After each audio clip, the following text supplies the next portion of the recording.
Hi good morning. ഇപ്പോൾ നമ്മൾ ഇന്നൊരു മധുരം ഉണ്ടാക്കാൻ പോവാണ് കേട്ടോ. എപ്പോഴും നമ്മൾ ബേക്കറിയിൽ നിന്ന് വാങ്ങിക്കാറുള്ളതാണ് ലഡു.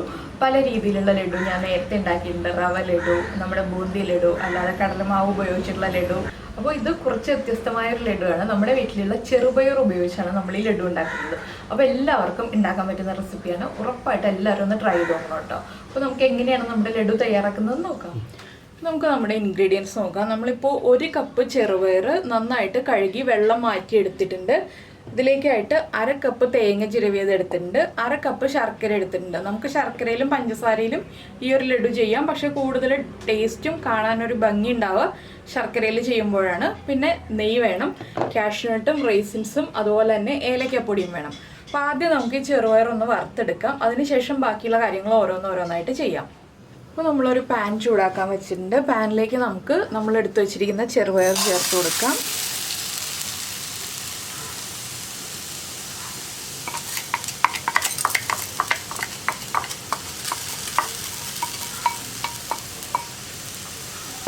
ഇനി ചെറുപയറൊന്ന് നന്നായിട്ട് കളർ മാറി വരുന്നത് വരെ നമ്മൾ ഇതുപോലെ ഇളക്കി കൊടുക്കുക.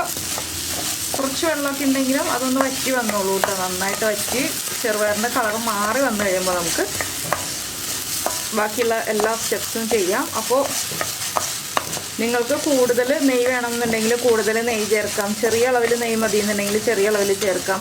അതുപോലെ തന്നെ മധുരം മീഡിയം മധുരമുള്ള രീതിയിലാണ് ഞാൻ ഈ ഒരു ലഡു ചെയ്യുന്നത്. നല്ല മധുരം വേണമെന്നുണ്ടെങ്കിൽ കൂടുതൽ ശർക്കര ചേർക്കാം. അതൊക്കെ നമുക്ക് വ്യത്യാസം വരുത്താം കേട്ടോ. അപ്പോൾ ചെറുപയർ ഒന്ന് ബ്രൗൺ ഷെയ്ഡ് ആയി വരട്ടെ.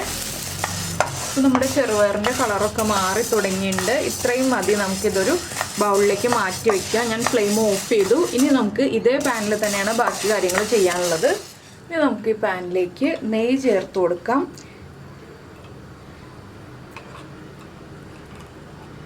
നെയ്യ് ഇപ്പോൾ ഞാൻ കുറച്ചേ ചേർക്കുന്നുള്ളൂ. എന്താണെന്ന് വെച്ചിട്ടുണ്ടെങ്കിൽ നമുക്കിത് കാഷ്യൂനട്ടും റൈസിൻസും ഫ്രൈ ചെയ്യാനാണ്. അപ്പോൾ കുറച്ച് നെയ്യ് മതി. അതിന് ശേഷമാണ് നമ്മൾ കൂടുതൽ നെയ്യ് ചേർക്കേണ്ടത്. ഇതിലേക്ക് നമുക്ക് കാഷ്യൂനട്ട് ചേർത്ത് കൊടുക്കാം. അതിനൊക്കെ പ്രത്യേകിച്ച് അളവ് വേണ്ട കേട്ടോ. നമ്മുടെ ഇഷ്ടത്തിനനുസരിച്ച് എത്ര കാഷ്യൂനട്ട് വേണമെന്ന് വെച്ചാൽ അത്രയും ചേർത്ത് കൊടുക്കാം. കാഷ്യൂനട്ട് ഒന്ന് കളർ ചേഞ്ച് ആയി തുടങ്ങുമ്പോൾ തന്നെ നമുക്ക് ഇതിൻ്റെ കൂടെ തന്നെ റൈസിൻസും ചേർത്ത് കൊടുക്കാം.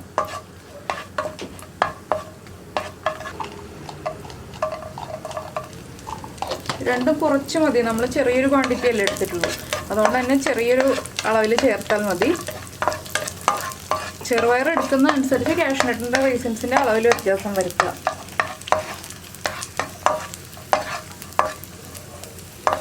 ഇപ്പോൾ നമ്മുടെ കാഷ്യൂനട്ടും റൈസിൻസും ഒക്കെ റെഡിയായി വന്നിട്ടുണ്ട്. ഇനി നമുക്ക് ഇതിലേക്ക് ബാക്കിയുള്ള കാര്യങ്ങൾ ചെയ്യണം. അപ്പോൾ ഞാനൊന്ന് ഇത് മാറ്റട്ടെ ബൗളിലേക്ക്. ഇതേ നെയ്യിൽ തന്നെ നമുക്ക് നമ്മൾ എടുത്തു വെച്ചിരിക്കുന്ന തേങ്ങ വഴറ്റിയെടുക്കാം. തേങ്ങയുടെ ആ ഒരു പച്ചപ്പൊന്ന് മാറിക്കിട്ടാനാണ് നമ്മൾ ഒന്ന് റോസ്റ്റ് ചെയ്തെടുക്കുന്നത്. ഒരുപാട് നെയ്യ് തേങ്ങയ്ക്കും വേണ്ട കേട്ടോ, കുറച്ച് നെയ്യ് മതി.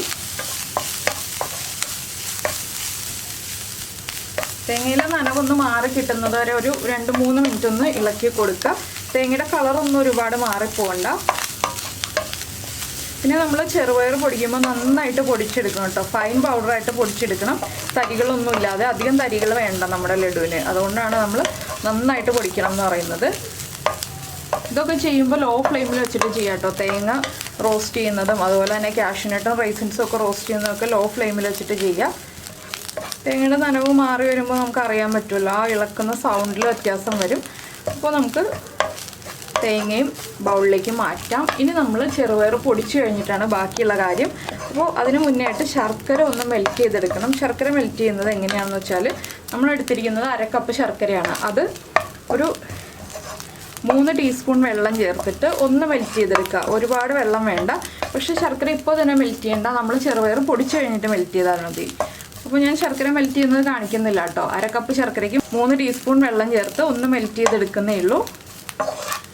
അപ്പോൾ നമുക്കിനി തേങ്ങയും ഓഫ് ചെയ്ത് മാറ്റി വയ്ക്കാം. വേറൊരു ബൗളിലേക്ക് തന്നെ മാറ്റണം. എന്താണെന്ന് വെച്ചിട്ടുണ്ടെങ്കിൽ കളർ മാറിപ്പോവും. അതുകൊണ്ടാണ് ബൗളിലേക്ക് മാറ്റണം എന്ന് പറയുന്നത്. അപ്പോൾ ഇനി നമുക്ക് ചെറുപയർ പൊടിച്ചു കഴിഞ്ഞിട്ട് ബാക്കിയുള്ള കാര്യങ്ങൾ ചെയ്യാം. അപ്പോൾ നമ്മൾ നമ്മുടെ ചെറുപയർ നന്നായിട്ട് പൊടിച്ചെടുത്തിട്ടുണ്ട്. ഇതിലേക്ക് നമ്മൾ റോസ്റ്റ് ചെയ്ത് വെച്ചിരിക്കുന്ന തേങ്ങയും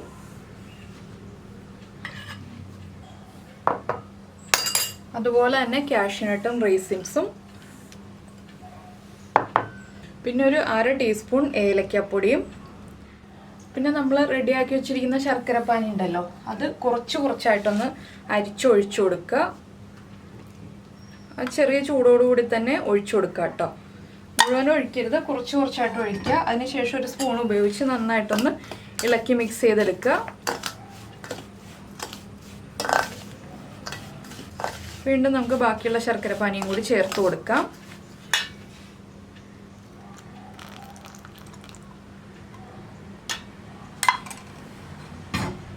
ഇതിലേക്ക് 1 ടീസ്പൂൺ നെയ്യും കൂടി ചേർത്ത് കൊടുക്കാം.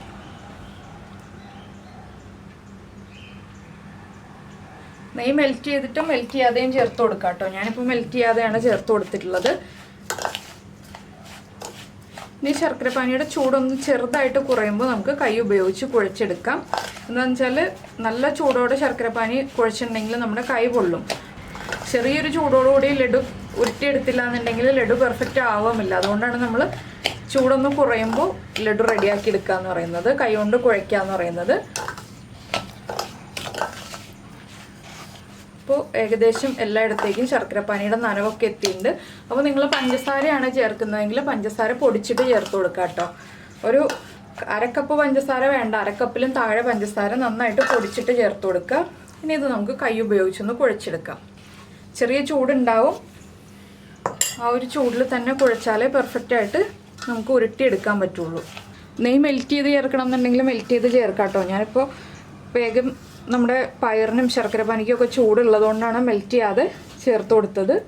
അപ്പോൾ നമ്മൾ ഇതുപോലെ പിടിക്കുമ്പോൾ ഇങ്ങനെ പിടിക്കാൻ പാകത്തിലായി കിട്ടണം. അതാണ് നമ്മുടെ വെള്ളത്തിൻ്റെ അളവ്, അതായത് ശർക്കരപ്പാനിയുടെ അളവ്. ഇങ്ങനെ പിടിക്കാൻ കറക്റ്റ് ആയില്ല എന്നുണ്ടെങ്കിൽ കുറച്ചുകൂടി ശർക്കരപ്പാനി ചേർത്ത് കൊടുക്കാം. അപ്പോൾ ഞാനിപ്പോൾ ചേർത്തിരിക്കുന്ന അളവ് കറക്റ്റാണ്. ഞാനിത് ബോൾ ഷേപ്പിലാക്കി എടുക്കട്ടെ.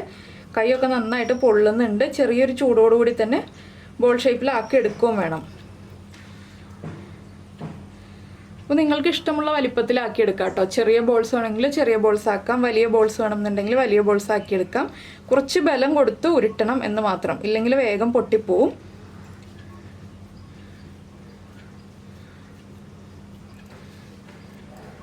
നെയ്യൊക്കെ ഉള്ളതുകൊണ്ട് തന്നെ നന്നായിട്ട് നമുക്ക് കയ്യിൽ ഒട്ടാതെ കിട്ടിക്കോളുകയും ചെയ്യും.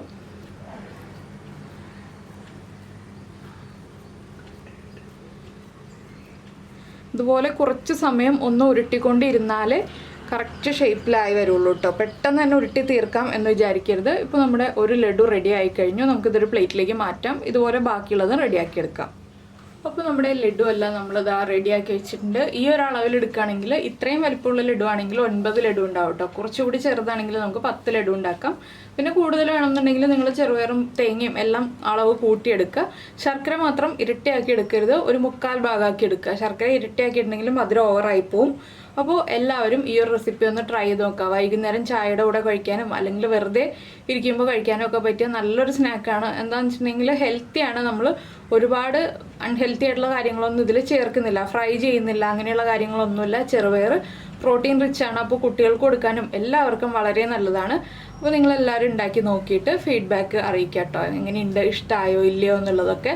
അതുപോലെ തന്നെ ഇഷ്ടപ്പെടുന്ന റെസിപ്പികളാണെങ്കിൽ ഒന്ന് ലൈക്ക് ചെയ്യാൻ മറക്കരുത് കേട്ടോ. പിന്നെ നമ്മുടെ ചാനൽ ആദ്യമായിട്ട് കാണുകയാണ്, നമ്മുടെ വീഡിയോ പ്രസൻറ്റ് ചെയ്യുന്ന രീതിയൊക്കെ ഇഷ്ടമായി എന്നുണ്ടെങ്കിൽ നമ്മുടെ ചാനൽ ഒന്ന് സബ്സ്ക്രൈബ് ചെയ്ത് സപ്പോർട്ട് ചെയ്യണേ. സബ്സ്ക്രൈബ് ചെയ്യുന്നതിന് ഈ വീഡിയോയുടെ താഴെയുള്ള റെഡ് സബ്സ്ക്രൈബ് ബട്ടൺ ഒന്ന് ക്ലിക്ക് ചെയ്യുക. അതിൻ്റെ റൈറ്റ് സൈഡിലുള്ള ബെല്ലൈക്കണും ക്ലിക്ക് ചെയ്യുക. അപ്പോൾ ഓൾ എന്ന് പറഞ്ഞിട്ടൊരു ഓപ്ഷൻ വരും. ആ ഓളും കൂടി പ്രസ് ചെയ്തിട്ടുണ്ടെങ്കിൽ ഞാൻ എപ്പോഴും വീഡിയോ അപ്ലോഡ് ചെയ്യുമ്പോൾ നിങ്ങൾക്ക് നോട്ടിഫിക്കേഷൻ വരും. അപ്പോൾ നമുക്ക് നമ്മുടെ അടുത്ത റെസിപ്പിയുമായിട്ട് അടുത്ത ദിവസം വീണ്ടും കാണാം.